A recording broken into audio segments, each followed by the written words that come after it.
Hotel. Welcome to Journey in the Self. I'm your host, Sarah. We'll be continuing our series on Donald Trump, outsider or establishment. I believe we are now on part 6. You may ask the question, Sarah, why are you doing a series on Donald Trump? I thought this was a spiritual show, which would be a good question. And my answer to that question is that while we are spiritual beings and spirituality is a means for us to return to our sense of oneness with the divine, we are all here for a purpose. We have incarnated into the physical realm to have experience, and we're part of the human drama. Part of the purpose of the spiritual teachings is to give us a way to be able to navigate the circumstances of life, to be able to face life effectively. And life is meant to be a challenge. And it is spirituality that gives us the means to be able to face the challenge, to do so with confidence, with the ability to be able to maintain calmness, to be detached, to be confident that we can overcome.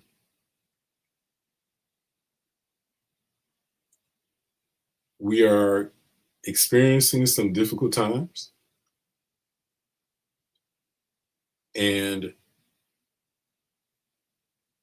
I'm reminded of the story of the Mahabharata. And the Mahabharata is one of the principal stories in the Indian or Hindu Sanatana Dharma tradition. And in the Mahabharata, it is the Lord Krishna who takes Arjuna, who was both a friend and a cousin, but he reveals to him his divinity. And so he becomes a spiritual master. But as this relationship is going on, he and Krishna, he being the Lord Krishna and Arjuna, are on the precipice of um, a world war, as it ended up turning out to be. And both Arjuna and Krishna had to fight in the war. As Arjuna was learning the spiritual teachings from the Lord Krishna, he became disinclined to want to fight in the war. But the Lord Krishna pointed out to him that it was necessary for him to fight against the war in order to be able to prevent the forces of evil to prevail, to prevent uh, adharma, or adharma basically being unrighteousness, to prevent unrighteousness from prevailing over the earth. And so, as we are going through the human drama that we're experiencing, which we are part of, it is upon us to stand up and fight against unrighteousness. And that is part of our spiritual responsibility. So I've said before that spirituality is not a means to escape from the circumstances of life. Spirituality, it provides us with the tools to be able to face the circumstances of life and triumph over them with confidence. And so that is my long and drawn out reason for going into the history of Trump, because uh, darkness cannot survive when the light is shed on it. And so it's our intention to be able to shed light on the darkness. And I'm reminded back on a week ago when we were trying to do the show, we had some technical difficulties. And that was the week of the transition of my brother, friend, teacher, uh, mentor, our brother Steve Coakley, who's left a tremendous void for us. And I don't purport to be able to fill his shoes in any way. Uh, but I do feel like it is my responsibility to try to do my part and do whatever I can um, to help to educate our people. So this is my small contribution to that. So we've gone through in prior shows the connections that Donald Trump has had to the so-called establishment, and I'll just kind of briefly summarize, what we mean when we say, or what I mean when I say establishment. And and the term establishment goes by, many people will refer to it uh, with different terms, and because of the information that has come out about it, it's my belief and position that it is being distorted uh, by using different terms to try to throw people off of the path. So, nebulous terms such as deep state uh, have come to try to characterize the so-called liberal conspiracy, but there is no distinction between liberal and conservative, Republican or Democrat, because when you pull back the layers, you understand that they're controlled by the same forces. Okay, and so in previous shows, we've documented that uh, both of the opposing sides, when you pull back the layers, it's not different sides. They are essentially the same, and they run in the same circles. Just as I pointed out that um, Trump's current Secretary of the Treasury, Scott Bessent, formerly worked for the Soros Fund. But George Soros is known as a principal patron of the liberals and financier of the liberal movement. So if there was opposition, why would a former Soros employee, be on the cabinet of Donald Trump, who ostensibly represents the conservatives? Because they're one and the same. It's just an illusion.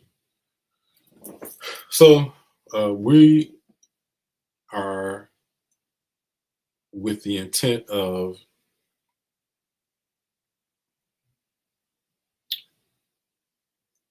exposing how the magician's game is controlled. Okay, so we showed how the Trump was connected to the Rothschilds, that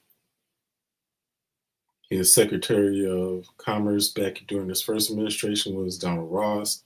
We showed how the connections that he had with the Rothschild family helped him to come out of bankruptcy, helped him to be able to get his first hotel. So we saw that connection. And in prior shows, we also indicated and put highlights on the fact that Lord Rothschild was one of the principal agents behind the establishment of Israel. Okay, and so we're going to go deeper into some of those connections, and it's going to take some time for us to get there. So this is going to be a long part. I'll probably break it up in the future and do some more shows that are more focused on the spiritual side of things, but we're going to continue to do this series. Okay, so the first thing I'm going to do is to dispel the myth that Donald Trump was not a close friend of one Jeffrey Epstein, and to document that they were good friends, despite the fact that Donald Trump, when Jeffrey Epstein was convicted, that Donald Trump tried to put distance between them and to disavow his friendship. So we're going to go into this book, which I'm going to show you.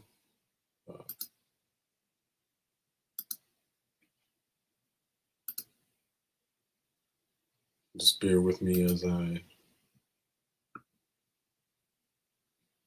pull it up for you to see.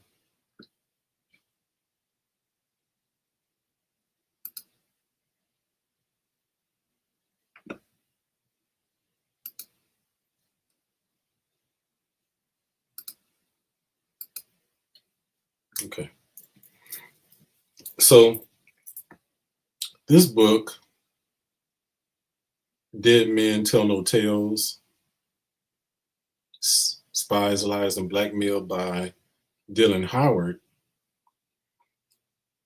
has a chapter that is dedicated to Donald Trump and his relationship with Jeffrey Epstein. And as you can see, this book is primarily focused on Jeffrey Epstein. Okay, so in chapter 8, we'll read from that book. It says, Donald Trump and the Palm Beach pedophile, referring to Jeffrey Epstein. It says, Palm Beach in the late 80s and 90s was the perfect playground for a man like Jeffrey Epstein, decadent, debaucherous, and deeply corrupted. I spent a lot of time in Palm Beach at that time, said Maxwell family friend Laura Goldman.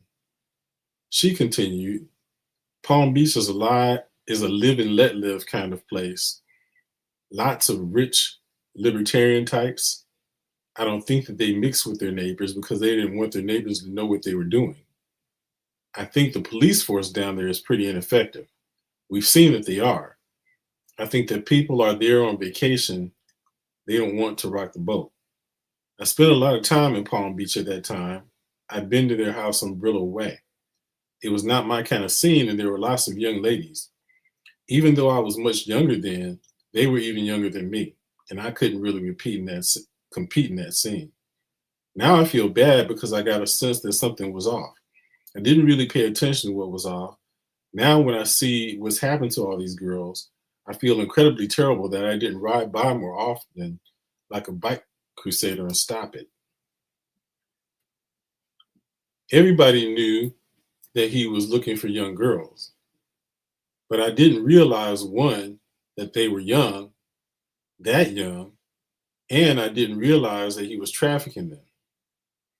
But it doesn't surprise me that the Palm Beach police looked away. People don't understand about Palm Beach in the 90s at that time. There was no South Beach. So Palm Beach was where all the decadent people went. The Palm Beach police kind of looked the other way. I visited with other people.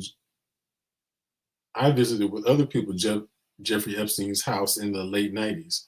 I noticed that it wasn't the grandest house on the block, but it was the most private. Another visitor, Epstein's former attorney, Alan Dershowitz, told this investigative reporter, Jen Hager, that the home held many secrets. Insisting he knew nothing of Epstein's illegal escapades, Dershowitz described, in his house in Palm Beach, there were 2 stairways. One of them you were not allowed to go up. He had locked doors, Dershowitz continued. I was never in that part of the house. The same thing is true in this house in New York. Those doors were finally opened, however, during a later police raid at the home. After years of relentlessly hounding the local authorities, the authors were able to obtain the official video. Following is a description of his content. Many guests entered the home through the kitchen, a bright and airy space with a black and white and checkered floor, and cozy bar stools around the island. Heading through there to the back staircase, however, it got literally darker. Carpeted in lilac and bound by white walls, the staircase spiraled up into the upper level, home to several bedrooms, bathrooms, and of course a massage room. It all begins innocently enough at the top of the staircase is a landing with pink carpeting and a comfy pink couch. There's a photograph of palm trees in the ocean.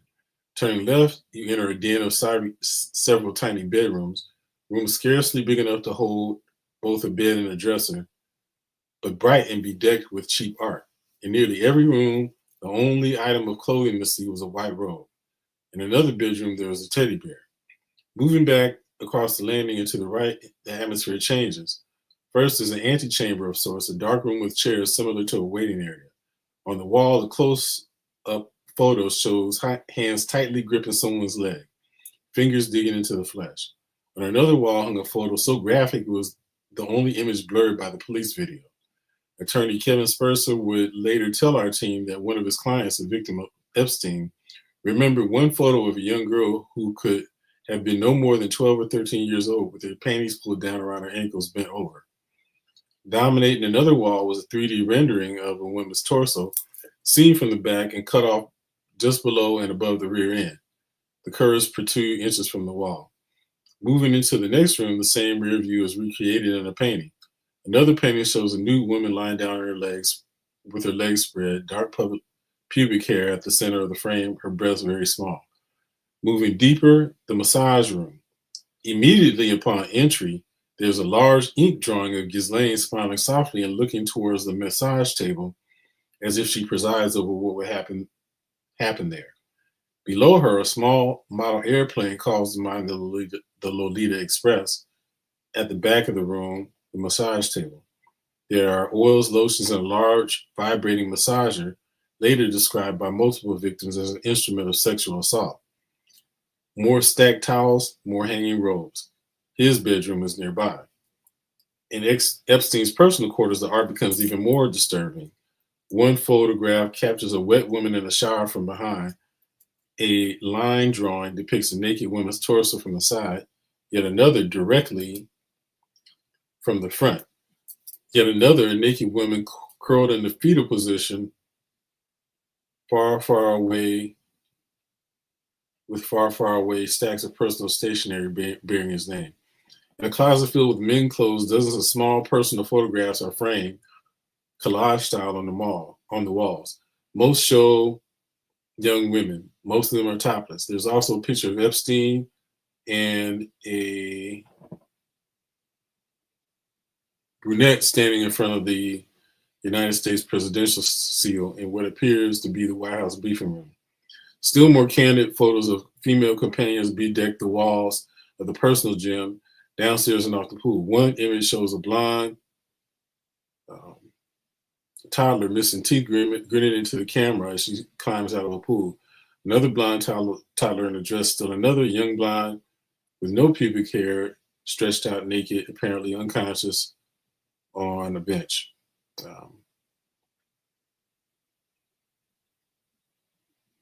I'm going to skip a little through here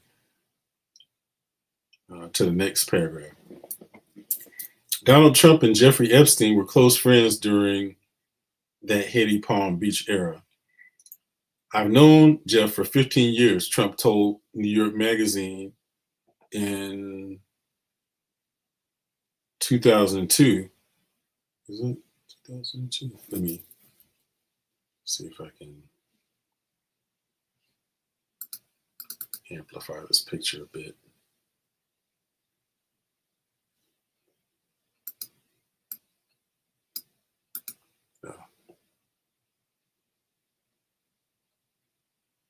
Yeah, okay. I've known Jeff for 15 years, Trump told New York Magazine in 2002, placing his first connection with Epstein in 1987, 2 years before he would step foot on Robert Maxwell's Lady Ghislaine yacht. He's a terrific guy, Trump continued. It is even said that he likes beautiful women as much as I do, and many of them are on the younger side.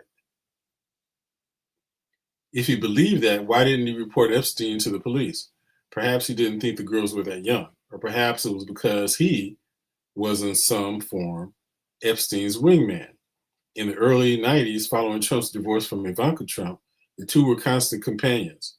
A recently unearthed archival video from 1992, recorded by NBC News, shows the two pervy playboys whispering and laughing, surrounded by women at Trump's Mar-a-Lago, the same place where Virginia Roberts had been recruited. Next to them was an editor for the National Enquirer, Larry Haley, who was reported to have been assigned full-time to the Trump beat for the scandal sheet. In 2000, Trump and Epstein were photographed attending an event on the same property with Prince Andrew and Trump's wife, Melania. According to insiders, Trump had full privileges at Epstein's Palm Beach home as well.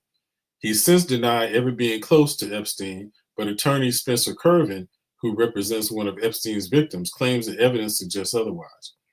We knew from a deposition testimony that we took in the civil cases from a few of the people who worked within Mr. Epstein's home that Donald Trump was more than just a casual acquaintance of Mr. Epstein, he told reporter Doug Montero.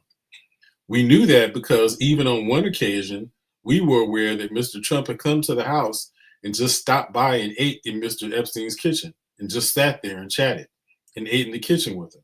So this was more than just a casual acquaintance. This is somebody that he knew and that they spoke with one another. They socialized with one another. We also knew that Epstein and Trump had gone to parties together at Mar-a-Lago that Trump had arranged. We knew that one of the victims that had come forward and accused Epstein of essentially turning her into a sex slave was found at Mar-a-Lago. Originally, she was working there at Mar-a-Lago, and that's where Epstein got her from. So we also know through stories that have come forward now from two young girls that were sisters that were in the New York area that Mr. Trump had stopped by Mr. Epstein's New York home on occasion as well. So far as high-profile friends, we certainly knew that Trump was a close friend of Mr. Epstein during those exact years that Mr. Epstein was molesting these young girls. These are two gentlemen that definitely ran in the same circles. Later, Epstein's flight logs would show an entry for Trump on the Lolita Express. Not only was his phone number found in Epstein's little black book, but also more than a dozen additional ways to contact him. After Epstein's crimes became public, Trump attempted to distance himself. He reportedly barred Epstein from Mar-a-Lago in 2008 and said in 2019, I knew him like everybody in Palm Beach knew him, insisting I was not a fan. Okay, so I think I will stop there because I believe that pretty much wraps up. Oh, no, it doesn't. So we'll skip ahead because there's just one more, a few more paragraphs where they discuss Trump.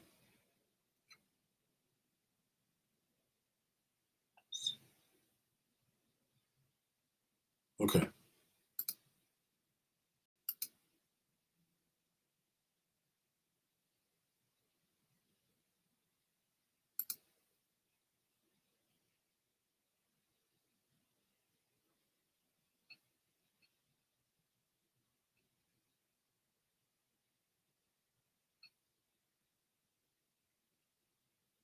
Okay, no. Yeah, that's pretty much everything on Trump in this book. So we'll move forward into the article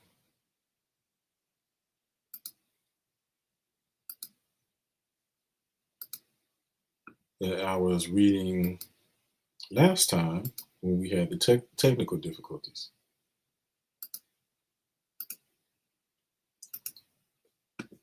Okay. Now, this is from an online publication called the Fitzpatrick Informer. And we can see that this is old information, but it's very good information, and I've been able to uh, collaborate that or corroborate it with other information, as you saw from the book. And this is significant for being on the internet still, because I found that information that I was able to find on the internet I have not been able to find any longer. Uh, a lot of information regarding Trump has been essentially scrubbed from the internet, and so it's very difficult to find. But seeking you shall find, and I did happen to come upon this. So as we see, this was published back in October 29th in 2016, around the time of Trump's first administration. Okay, this is written by Timothy Fitzpatrick, and this is a series. So, as I said, there's a lot of information to go through. Okay, so, and I'll just read this. Part one.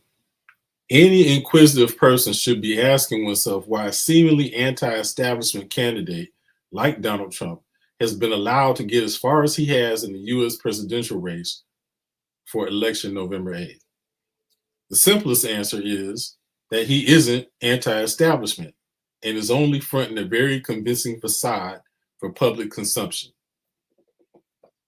The family-made rich man has been strategically propped up as the all-accommodating GOP extremist opponent of candidate Hillary Rodham Clinton, herself part of the very same establishment and even personal friend to Trump, at least prior to the race. The two candidates come from the same organized criminal syndicate that leads back to Israel and Russia and their murderous KGB Mossad terrorist organization and the Lansky International Crime Syndicate. Furthermore, as we shall see, Trump is nothing more than a puppet of the KGB Mossad and is likely under their control through opportunism and darker yet blackmail. I'll just put in a quick editorial comment. When we talk about the Russia and the former Soviet Union, it harkens you back to the Bolshevik Revolution,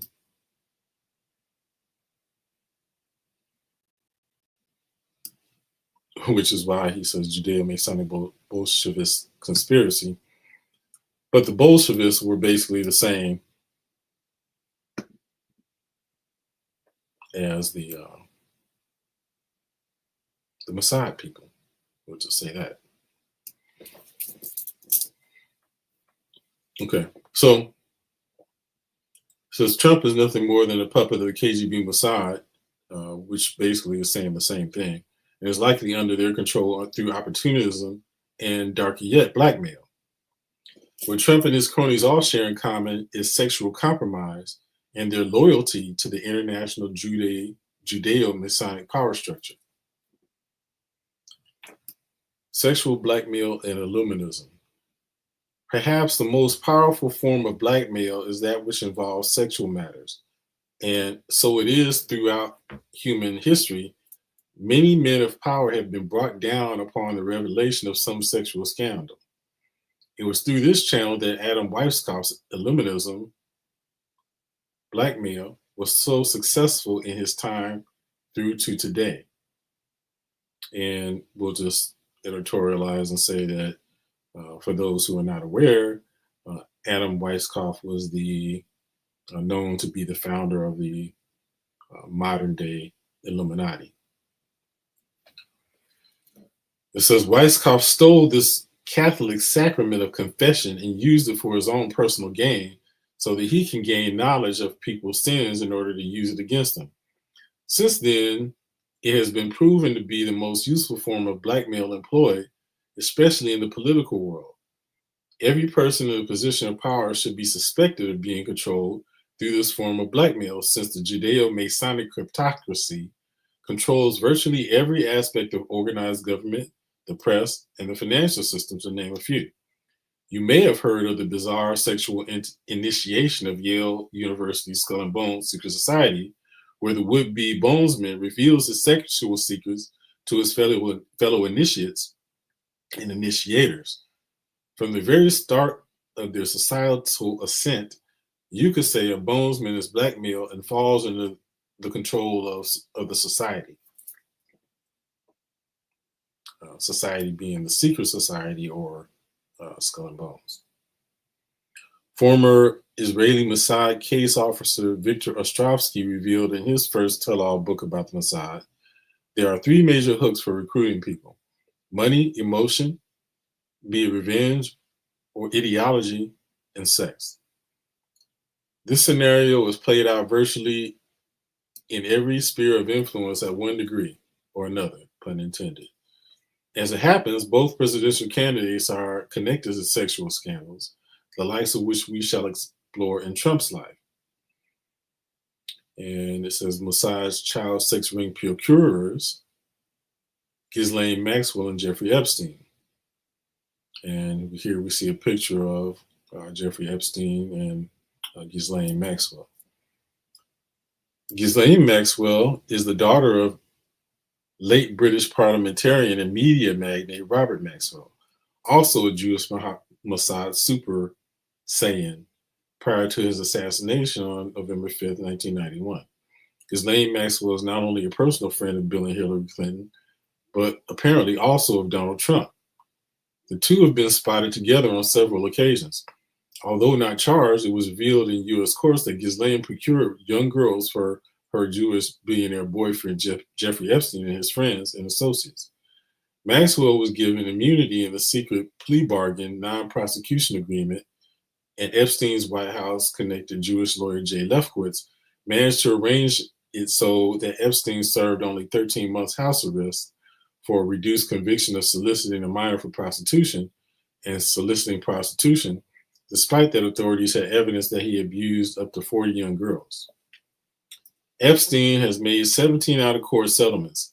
The more one looks into it, the more it looks like Maxwell and Epstein were running an international blackmail operation extending from North America to Eastern Europe. What's more, testimony from the victims revealed that Ghislaine might have been responsible for setting up the recording of the sexual abuse of the girls, complete with hidden cameras for blackmail purposes. She is alleged to have even participated in the abuse of the young girls herself. Epstein instructed Jane Doe number 3 that she was to give the Prince Andrew whatever he demanded and required Jane Girl 3 to report back to him on the details of the sexual abuse. according to court documents lodged by Epstein sex slave Virginia Roberts late in 2014.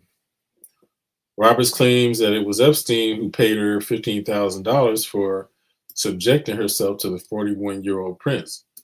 Jeffrey always took care of paying me after I entertained his friends. And there you see a picture of Prince Andrew and Virginia Roberts, flanked by Ghislaine Maxwell.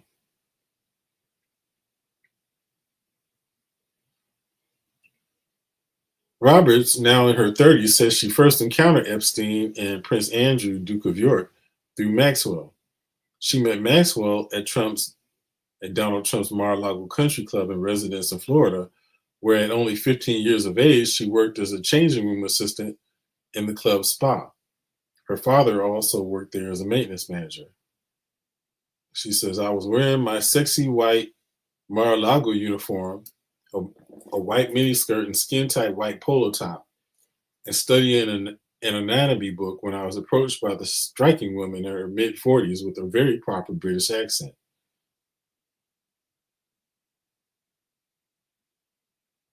Ghislaine, Roberts told the Daily Mail.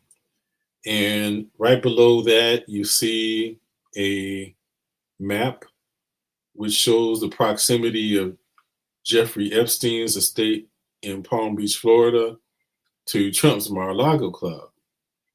And you see that they're only just a few miles from each other. He goes on to say, we can only assume that Trump crafted Mar-a-Lago's dress code. Roberts eventually ended up working for Epstein under the guise of being a masseuse at Epstein's Palm Beach waterfront, which is minutes away from Trump's Mar-a-Lago club and residence. Epstein and Maxwell would groom Roberts and the other underage sex slaves on techniques of pleasing Epstein and his friends, often involving kinky sex toys and orgies. A lot of powerful men were part of Jeffrey's scene, Roberts says. Epstein and Maxwell also told me that they wanted me to produce things for them in addition to performing sex on the men. They told me to pay attention to the details about what the men wanted so I could report back. In her affidavit, Roberts goes on to nail down the political illuministic role of Epstein's child sex ring. In addition to constantly finding underage girls to satisfy their personal desires, Epstein and Maxwell also got girls for Epstein's friends and acquaintances. Epstein specifically told me that the reason for him doing this was so that they would owe him, they would be in his pocket, and he would have something on it. Why Epstein would want dirt on powerful people other than for his own personal gain is a mystery. We can only conclude that he was gathering dirt on behalf of some other party, likely the Mossad, and or for Israel's desk at the CIA. Investigators into the Epstein child sex scandal turned up a contact book that contained the names and contact information for many prominent people, some of which included New York lawyer Alan Dershowitz, Donald Trump, liquor baron Edgar Bronfman, and former U.S. President William Jefferson Clinton. Roberts claims she was forced to have sex with Dershowitz 6 times, but denies seeing Clinton have sex with anyone, although he was present at Epstein's mansion as well as having flown on Epstein's private personal jet. A former employee at the Epstein Palm Beach estate claimed in a sworn deposition that Epstein and Trump had a much closer relationship than what Trump has admitted to. Juan Alisi claimed that Trump had been for dinner at the Epstein estate at least once, while Epstein's brother Mark said that he flew both Jeff and Trump on Epstein's private plane, what some call the Lolita Express. They were friends, Mark Epstein went on to say about Jeff Epstein and Donald Trump's relationship. In 2003, the New Yorker reported that Trump attended dinner with Epstein and guests, including Bill Clinton, aide Doug Band at his East Side New York townhouse. British Cabinet Minister Peter Mandelson was also in attendance. which corroborates the legitimacy of the little black book Epstein investigators turned up. Mandelson's name is in there.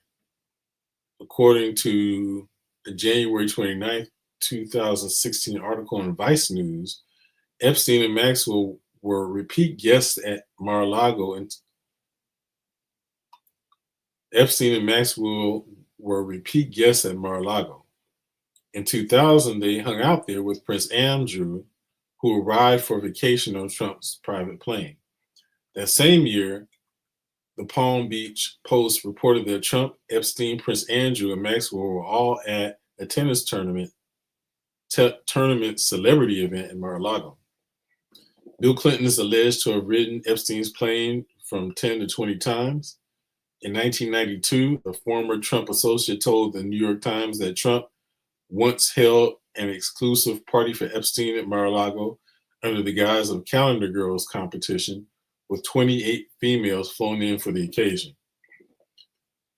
Today, Trump claims to have banned Epstein from Mar-a-Lago as an attempt to distance himself from their past. However, no proof has ever been provided, and Epstein himself has publicly denied being banned from the resort. In another story, party attendees say that Trump hosted wild parties with sex, cocaine, and underage models between 1988 and 1992 at the Plaza Hotel in New York City. While other guests did cocaine and drank, Trump was getting laid like crazy, the man, a fashion photographer based in New York, who wished to remain anonymous, said. And here you have another picture of Trump and Epstein and this model, Ingrid Senhave. Says Donald Trump and convicted child prostitute pimp Jeffrey Epstein with model Ingrid Senhave at the Victoria's Secret's Angels Party at the Laura Bell Club in New York City.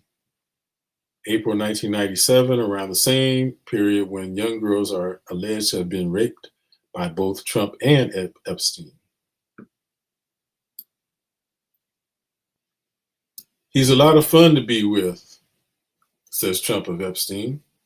At the very least, Donald Trump must have known that one of his miniskirt-clad child workers was working for his friend Jeffrey Epstein at his mansion a mere 10 minutes away from Trump's Mar-a-Lago resort.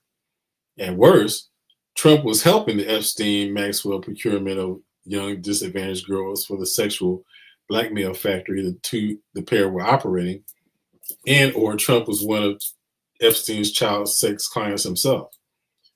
In 2000, while Epstein was using child sex slaves at his various homes in New York, Palm Beach, and in the Virgin Islands, Trump told New York Magazine that Epstein, his friend of 15 years, was a terrific guy. And here we see another picture of Trump and Epstein as they posed together at the Mar-a-Lago estate in Palm Beach, Florida in 1997. And here again, the quote, "He's a lot of fun to be with," Trump continued.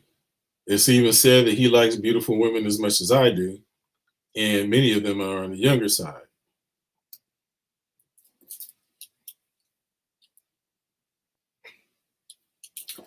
Yes, brother. There is compelling evidence that, among other things, Trump is a pedophile too. Indeed. Did Trump reveal that he views underage girls as women? It appears so, as there is little doubt that Trump encountered Epstein while with one of the dozens of child sex slaves with whom he trophied around the world at social gatherings. Epstein's defense deposition stated the following as to whether Trump was involved in the nonstop Epstein orgy. Have you ever socialized with Donald Trump in the presence of females under the age of 18? This question was being asked of Epstein during the deposition. And Epstein says, though I would like to answer that question, at least today, I'm going to have to assert my 5th, 6th, and 14th Amendment rights, sir. This only questioned being in the presence of young girls, but still Epstein wouldn't touch it. Clearly there's something amiss here. New rape allegations against Trump corroborate P-Gate, Roberts claims. Trump supporters have all too easily dismissed a series of child rape charges against Trump, saying it's all political and likely orchestrated by the Democratic Party, specifically by Hillary Clinton. But that is unlikely considering Bill Clinton's own ties to Epstein. Why would Hillary want to open that can of worms? Regardless, when one looks at the court filings, the details of the allegations line up with the claims made in Virginia Roberts' affidavit. They also corroborate what is readily being admitted by Trump, his long-term friendship with Epstein, and a recently leaked audio tape of Trump boasting of his fame-procured sexual license with females and coveting another man's wife. You know, I actually moved on her, Trump told Access Hollywood's Billy Bush. You know, she was down on Palm Beach. I moved on her and I failed. I'll admit it. I did try to F her. She was married. You know, I'm automatically attracted to beautiful. I just start kissing them. It's just like a magnet. Just kiss. I don't even wait. And when you're a star, they let you do it. You can do anything. Grab them by the P. You can do anything. And before I move on, I want to point out this picture here of the caption says, pervert Trump kisses New York Mayor Rudy Giuliani at the Mayor's Inner Circle press roast in 2000. And here you see, that's Rudy Giuliani, former New York mayor dressed in drag. And here in the inner caption, you see Trump kissing Giuliani's neck while he's dressed in drag. So it appears that Trump is actually more than just a pedophile.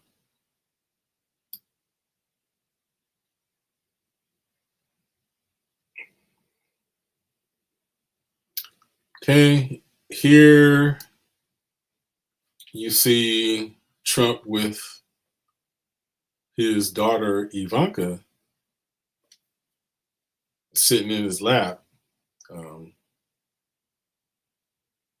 when she was 15.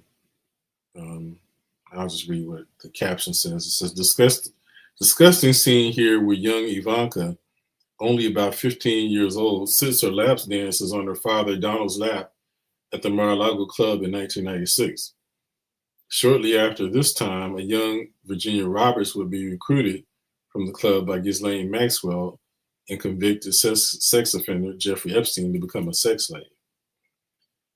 This is exactly the kind of predatory behavior and arrogance ascribed by a 13-year-old who alleges that she was raped by Trump.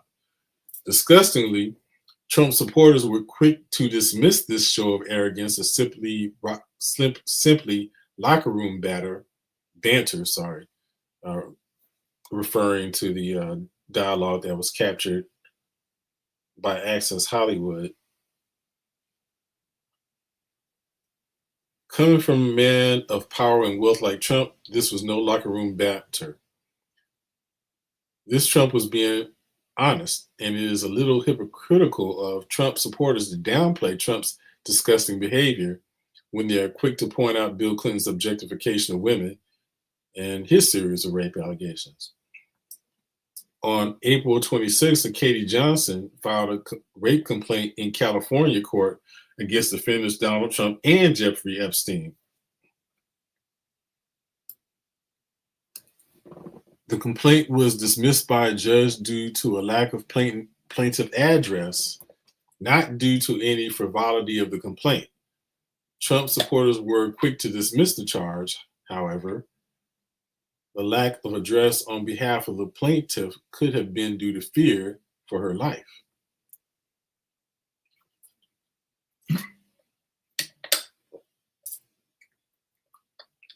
On the fourth and final sexual encounter with the defendant, Donald J. Trump, the plaintiff, Katie Johnson, was tied to a bed by defendant Trump, who then proceeded to forcibly rape plaintiff Johnson.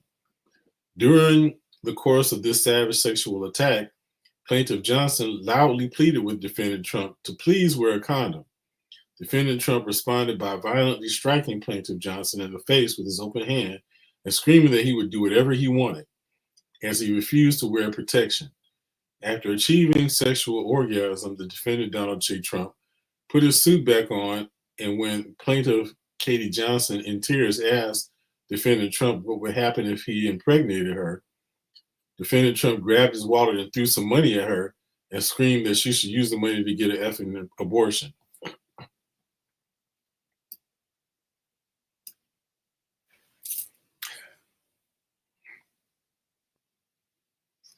And Brother Jamal says, oh, damn, bisexual Trump too. Of course, it's true. This must be another reason why Melania, an escort, in her own right, seemingly hates him too. Indeed.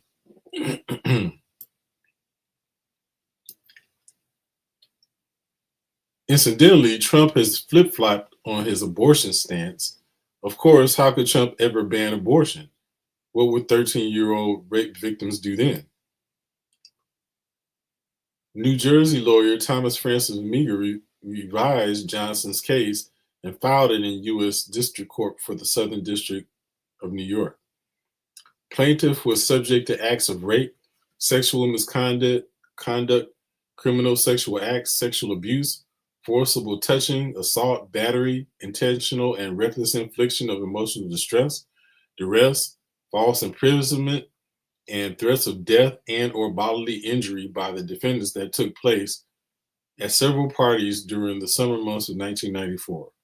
The parties were held by defendant Epstein at a New York City residence that was being used by defendant Epstein in Manhattan, known as the Wexler Mansion. During this period, plaintiff was a minor of age 13. An alleged witness, Tiffany Doe, to the above rape has come forward. She claims she was paid by Epstein to lure underage girls to Epstein and friends' parties with the bait of promised modeling opportunities. It was at these series of parties that I personally witnessed the plaintiff being forced to perform various sexual acts with Donald J. Trump and Mr. Epstein. Both Mr. Trump and Mr. Epstein were advised that she was 13 years old. Tiffany Doe goes on in her affidavit to identify a 12-year-old victim of Trump and Epstein, as well as to witness Epstein making death threats to the girls should they reveal the abuse. A second witness to the original Jane Doe, previous pseudonym Katie Johnson, corroborates the story of both Johnson and her lurer. The case remains open. And here you see another provocative photo of Trump's daughter, Ivanka, sitting on his lap.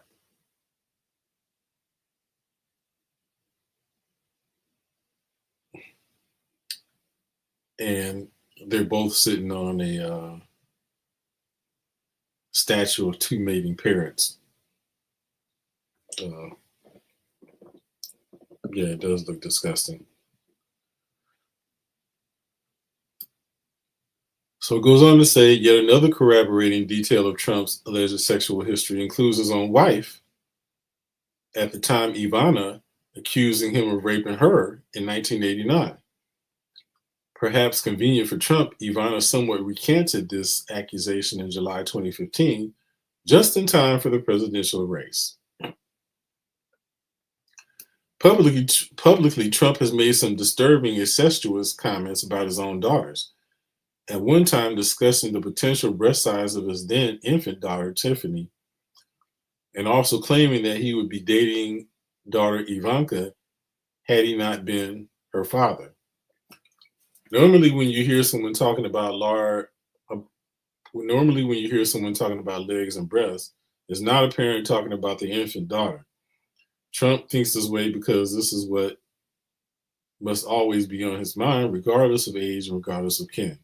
Almost every time he publicly talks of Ivanka, he can't help but compliment her body. One cannot rule out the possibility that Ivanka is the victim of sexual abuse and mind control, although there is nothing directly suggesting this.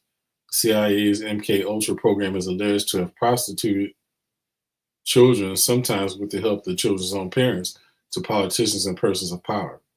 Trump's posed photo with then 15-year-old Ivanka, where she is wearing a short skirt and a slinky top without a bra, while it's perched atop copulating birds, doesn't help Trump's avoidance of incest suspicion or MK Ultra abuse. Interestingly, Ivanka's slinky top is covered with butterflies, symbolic of beta kitten programming.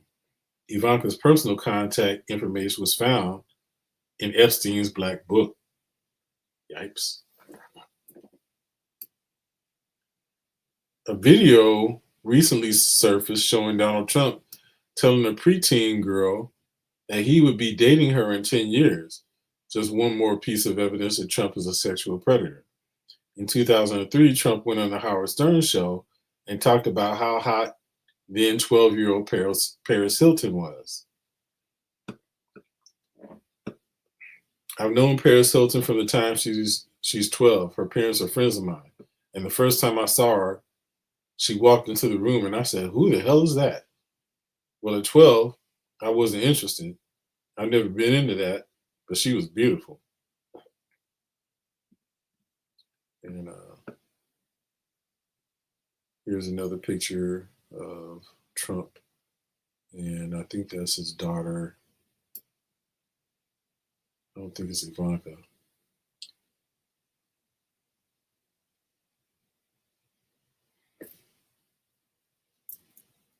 Okay, so we'll move on. Earlier in this article, Trump is quoted as saying that when he sees beautiful, he doesn't hesitate and just starts kissing and groping, possibly. Not my words. It seems he had eyes for the 12-year-old. Trump told Stern in that same interview that he had watched Hilton's sex tape. Big surprise there. What we basically have here is the American version of Jimmy Savile and Donald Trump. And here you see, here you see Bill Clinton giving away his giving away his daughter Chelsea at her wedding in 2010. Clinton supposedly cut ties to Epstein following his conviction. But Clinton is alleged to have ridden Epstein's private jet at least 10 times. The convenient cutting of ties once Epstein was convicted. Here you see circled is one Ghislaine Maxwell attending Clinton's daughter's wedding, showing that there was a close relationship between them. And unnamed, but looking quite familiar to me in the background, seems to be Kamala Harris.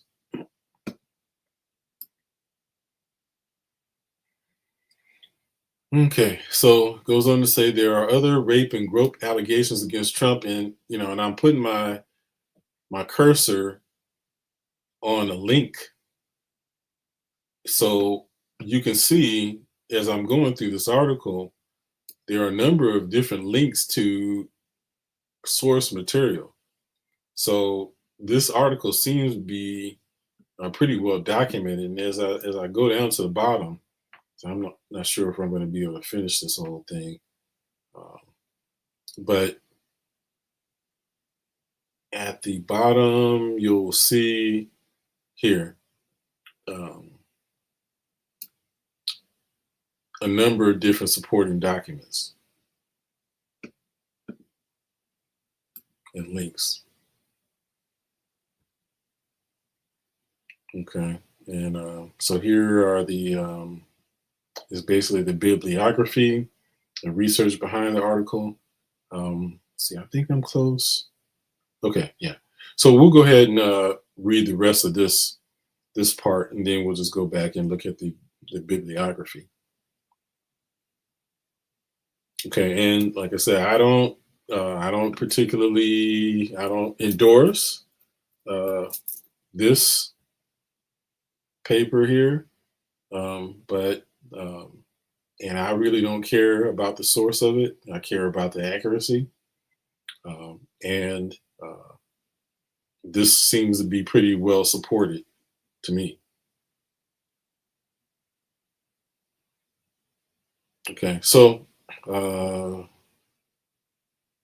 it goes on to say in early 2015, a photo emerged showing Ghislaine Maxwell at the wedding of Chelsea Clinton to Jewish banker Mark Mizvinsky. And so we saw that here.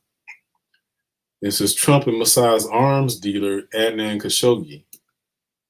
And here you see Khashoggi with his wife at Donald Trump's wedding to Marla Maples in the Plaza Hotel in New York in 1993. And here, we're doing more on establishing connections between Trump and others, we'll say. Trump and Mossad's arms dealer Adnan Khashoggi on November 10th, 1998, in the midst of the fallout from the Iran-Contra scandal, of which Adnan Khashoggi is believed to have been involved, Donald Trump appeared on the David Letterman show and revealed that he had purchased a $200 million yacht, the Nabila, from the Saudi billionaire and arms dealer who was recruited by Israel's Mossad for various arms deals and false flag operations. Nabila is the daughter of Khashoggi and his then wife, Soraya Sandra Patricia Jarvis Daly, whom he married when she was 17. Khashoggi is implicated in so many international conspiracies that it would be futile to begin discussing them here. Being tied to so many conspiracies, it is not surprising to learn that he is tied to the Meyer Lansky organized crime syndicate, which played a leading role in the murder of President John F. Kennedy. Outrageously, Khashoggi has romanced JFK's widow, Jackie, and contributed to Richard Nixon's 1968 presidential campaign. Trump hatchet man Roger Stone, about whom we shall learn more in part 2, was a Nixon dirty trickster. And I will remind the listeners that Trump purchased his casino, his first casino, from Resorts International, of whom Meyer Lansky was a principal shareholder.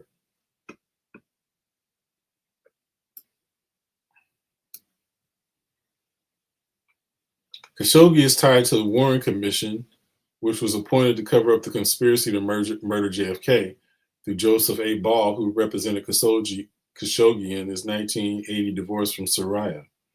Khashoggi's penchant for women and high rollers is not unlike Donald Trump's.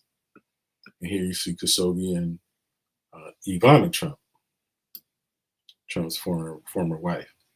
Khashoggi went on to marry another 17-year-old, Laura Biancolini, who converted to Islam and changed her name to Lamia, and gave birth to Khashoggi's fifth son, Ali, in Palm Beach, Florida, home of Trump's Mar-a-Lago club.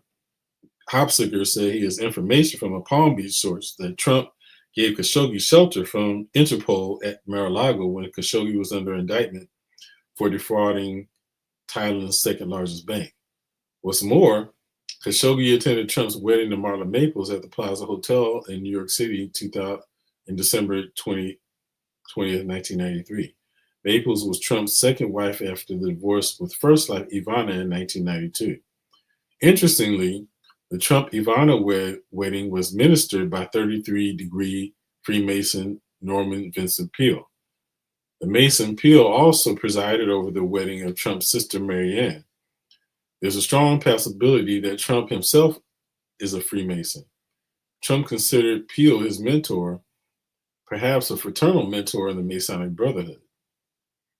Interestingly, Khashoggi may be in cahoots with self-appointed conspiracy king Alex Jones, who just happens to be the biggest media cheerleader for Donald Trump at the moment. And this, again, was back in 2016. Despite Jones previously suggesting through Paul Joseph Watson that Trump was a ringer for Hillary. As I documented in my article exposing Jones's deep Israeli connections, Khashoggi appears to be tied with the 9/11 Truth Movement through John Gray. He's also tied to the bin Laden family. see more Khashoggi 9/11 connections in my article, The Growing Complexity of Alex Jones' Israeli Connections. I'll be interested in that myself. As we shall see in part 2 of this series, the Trump, Khashoggi, Nixon, Jones, Lansky ties will come full circle with a couple of more characters stepping into the stage. The death of Princess Diana was believed by many to be an MI6 Mossad assassination. Some theories suggest that the establishment did not want the Princess of Wales to be carrying the child of a Muslim, one Dodi Fayed, who became romantically involved with her in July 1997, only a month before her death on August 31st. Fayed is the nephew of Adnan Khashoggi. He died alongside the princess that night in the Pont d'Alma underpass in Paris, a city rife with Mossad activity. It is certain that the marrying of Diana to a Muslim would not have fit the Mossad's geopolitical goals for the UK and the royal family at the time. And Mossad, without a doubt, was at least spying on the couple during their affair, if not masterminding the hit itself. Here you see Trump among friends, including Rami El-Batwari at the Hawaiian Tropic Bikini Competition at an unknown date. Khashoggi and Lieutenant Rami al-Batwari, investigative journalist Daniel Hopsiker describes Saudi Rami al-Batwari as Adnan Khashoggi's lieutenant. The two were involved in many other schemes, a stock manipulation scandal involving their company's Genesis Intermedia was incidentally maybe tied to Alex Jones's Genesis Communications Network, which broadcasts InfoWars. Rami El-Batwari supplied one of Skyway's twin DC-9s, explains Hopsiker. Once I obtained the FAA registration records for the two DC-9s, it became obvious that both planes had been sheep-dipped through a number of owners of convenience to hide the identity of their true owners, the CIA. Hopsiker goes on to detail the Khashoggi al-Batwari pyramid of CIA and Mossad front companies with ties to Iran-Contra and 9/11. He also points out the Jewish-American businessman, lawyer, and Los Angeles Clipper owner, Donald T. Sterling set up a bogus event, supposedly through his Donald T. Sterling Homeless and Medical Center, to honor Rami al-Batwari as a humanitarian of the year for his support of the homeless in Los Angeles. There was no Donald T. Sterling Homeless and Medical Center back then, just for starters, writes Hopsiker. Nor is there one today. No institution, no employees, no board of directors to mull over to choose for next year's award. So that seems to be a front event. On June 19, 2014, a tweet was sent out from what was believed to be al-Batwari's Twitter account with a photo from the bogus event. In the photograph are, among others, Batwari, supposed 9/11 truther John Gray, and Ivanka Trump. Ivanka must have been there on her father's behalf. Then on February 15, 2016, al-Batwari tweeted another photo, presumably from the same event, of he and Ivanka. Nate Rothschild, slated to become the fifth baron of the infamous Jewish dynasty, has reported had flings with both Ivanka Trump and Adnan Khashoggi's stepdaughter, Petrina. Ivanka has since married Jewish-American businessman Jared Kushner and converted to Judaism herself. In fact, almost all of Donald Trump's children are married to Jews.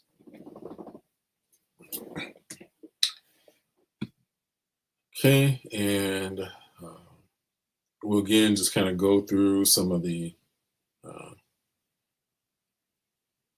supporting information.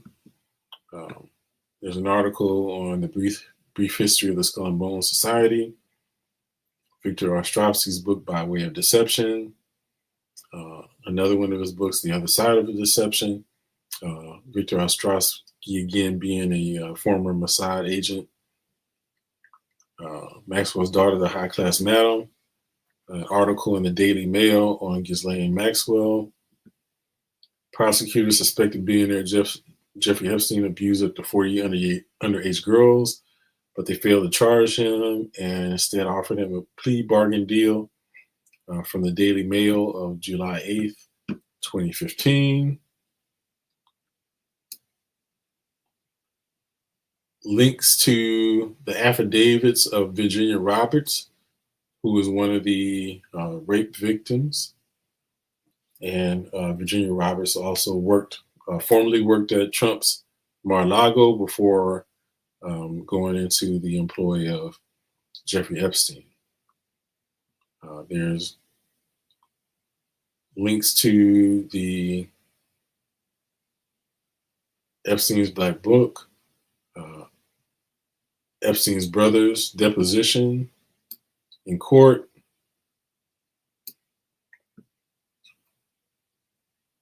link to the YouTube video where referred to P-Gate, where he made the so-called locker room comments. Katie Johnson's court filing, we read her testimony, or part of her testimony. Other victims' testimonial documents. Here,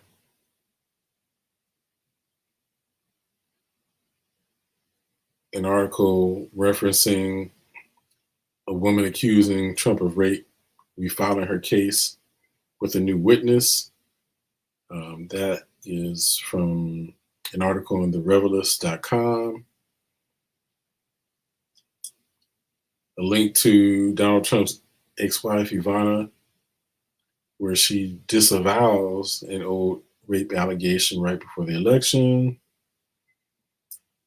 A link to the video where Trump made remarks about his daughter's legs and breasts. More documentation. So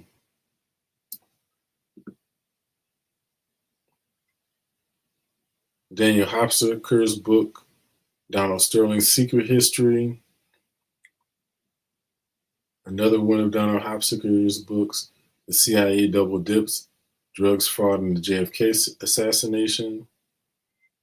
And a link to the author's own article, The Growing Complexity of Alex Jones' Israeli Connection, which he wrote in May 2013.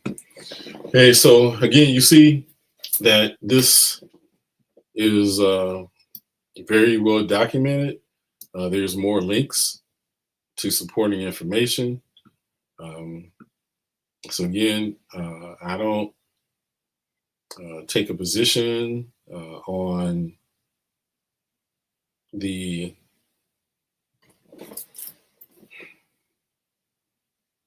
where the information comes from. I don't care the package.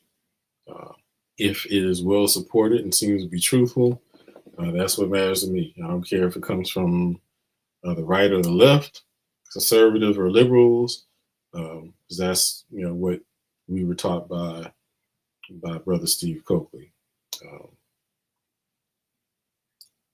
Go through all sources, looking for the truth. And that's what we're about. So I think we'll end here. Next time, we will go into part 2 of this series. And again, this is a 7-part series. We were able to corroborate the information with the book that I referred to earlier. So, and this information corroborates the information that I found from the article that we read from during the initial broadcast of this series, Trump, Outsider or Establishment. So I hope you found this to be informative. We found some really good information. So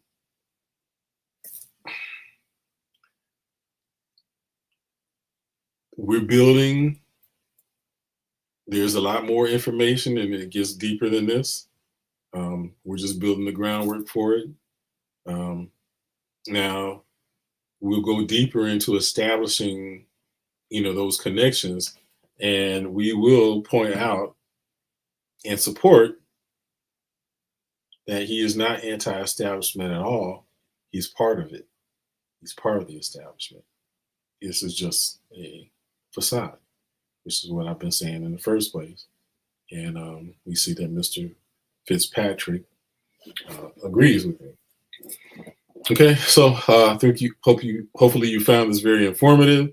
You can look up this information yourself, which is why I laid it out here so that you can be able to do that.